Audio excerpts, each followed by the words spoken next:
Hey everybody, it's Scotty with Scotty's Record Shop with a March 2014 vinyl update. I got some other stuff coming, and I'll do a part two to this. And there's a healthy stack here. I want to just try to blow through this really quickly. But before I get into it, as always, I want to thank everybody who subscribes to this channel and everybody who watches. I haven't been overly consistent on making videos. Like I said in my last one, a lot of stuff had been going on here at Scotty's Record Shop over the last couple months, but that stuff is finally, thank God, mellowing out.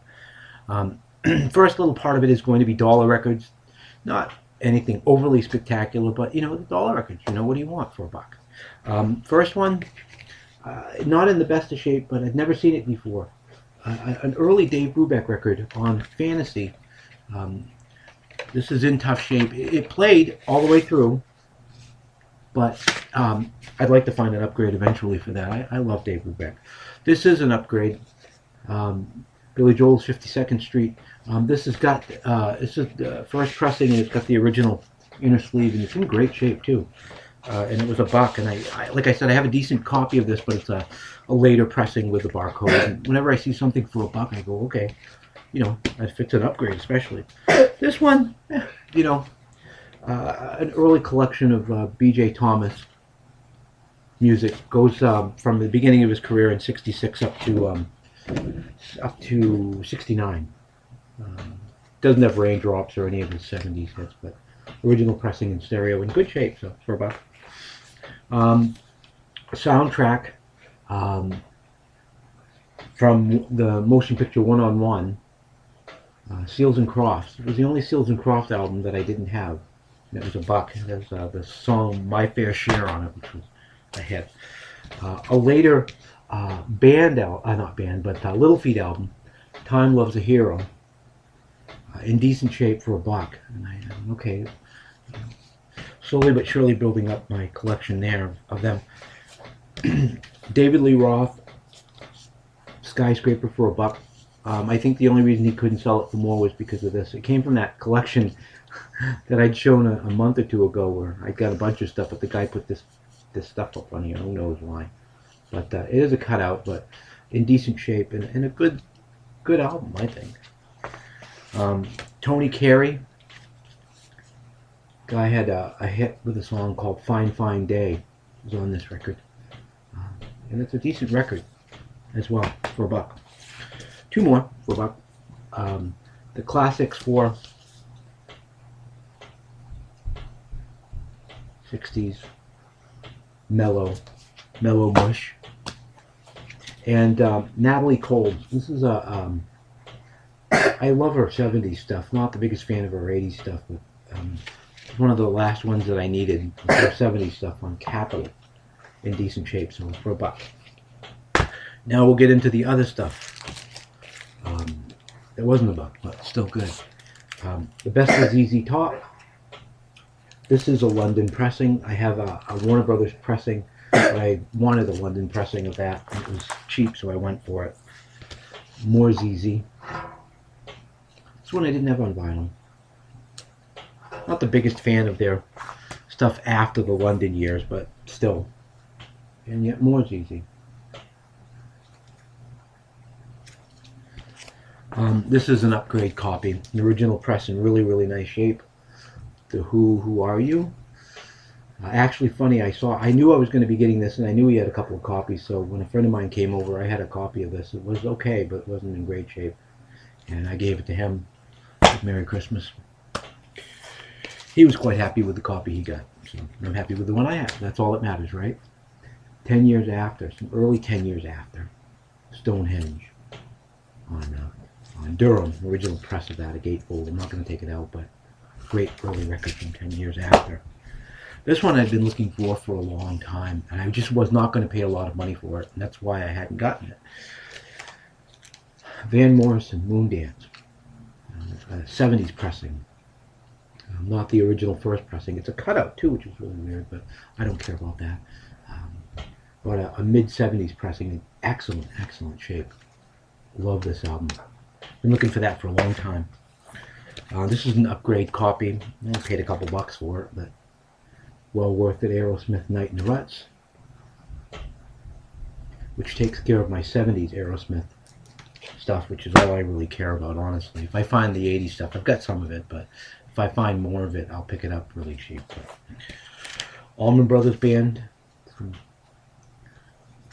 not the best album they ever put out, but an okay album, you know. For the price, it was good.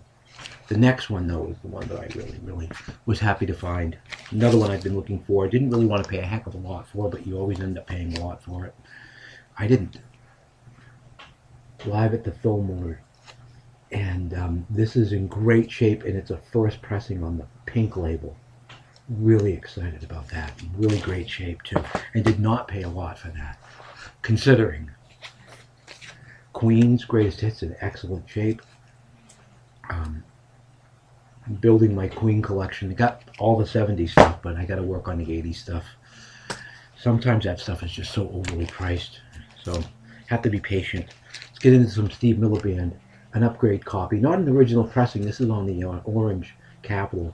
I have an original rainbow label of this, but it's not in the greatest of shape. But this was in really nice shape. Steve Miller Band Sailor. A couple more Steve Miller Bands. Living in the 20th century. Fairly inexpensive, and I didn't have it. Same thing with this one. Not the best album he ever put out, but the price was right, and I'm trying to fill all my Steve Miller Band holes. Yeah, Born to Be Blue was that album. Working on my 70s Dylan stuff. Got a ways to go. Got all the early stuff, but Desire in good shape. Really good shape, actually. Fairly inexpensive. From 76. From 1970, New Morning, in really nice shape. This is a 70s pressing. This isn't the first press, but it's still in decent, nice shape. Not a bad album. These next two I was really happy to find. I never see this guy's stuff in the wild, at least up here in Maine. And there was a pile of it, and I was thinking, I only had so much money, and I wanted to get more, but okay, what do I get? Elvis Costello. So what I got was My Name Is True, in great shape. And the second one, this year's model, in great shape. I mean, he had Armed Forces. He had a lot of other ones. I just didn't. And they probably won't be there when I go back next month. But that's life, you know.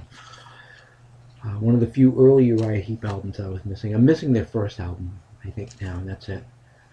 This is in good shape, really good shape, and it's an original pressing on the, what is it, pinkish or whatever color, Mercury label. Guy that a lot of people, if you're a Bruce Springsteen fan, you need to know, or you should know who this is. Bill Chinook. Maybe I'll do a review of this album sometime. He was actually the original leader of the E Street Band. This is his first album. It was recorded in a club here up in Maine called The Loft up in Portland back in '74. And I will tell it very quickly. They used a 4-track recorder to record this album, and what they used to power it was a steam engine. Talk about living in the dark ages. But the album came out really good. And it's a good, I love Bill Chinook anyway. I love his music. Passed away a couple years ago, actually. Killed himself, unfortunately. But anyway, first, a mono pressing of this album in really nice shape. A little bit of ring wear and stuff, but the Birds, Mr. Tambourine Man, like I said, mono pressing of that. A couple more to go into it. Another Birds album in shrink. This is a 70s pressing of this one, but in really nice shape. Turn. So I picked it up. It's funny, $2.99 or whatever it says here, $2.90, whatever it is. And I didn't pay that for this. I wish I would have. I didn't pay much more than that, but kind of funny how that works. A couple more. The only Jackson Browne album I was looking for. Here, Jackson Browne album, World in Motion. A couple more. Okay. Anytime I see these guys, you got to pick these guys at Brownville Station. Little punks. Great record. Kings of the Party. This last one, I can't believe I found this in the wild for what I paid for it. It's just Badfinger the last Badfinger album I was looking for. I think, again, the reason that he didn't charge as much for it is it had this little thing here. $4 for this, in great shape. Badfinger, wish you were here, considering this album was only in print for a very short time. So happy to find that. Okay, I've already gone too long. Again, thank you everybody for watching this video. Questions, comments, concerns, leave them at the bottom. Like I said, I have some other stuff in the mail coming, and I'll get to that at the end of the month, or middle of the month, whenever that stuff comes in. Okay? Till next time, everybody. Peace and love.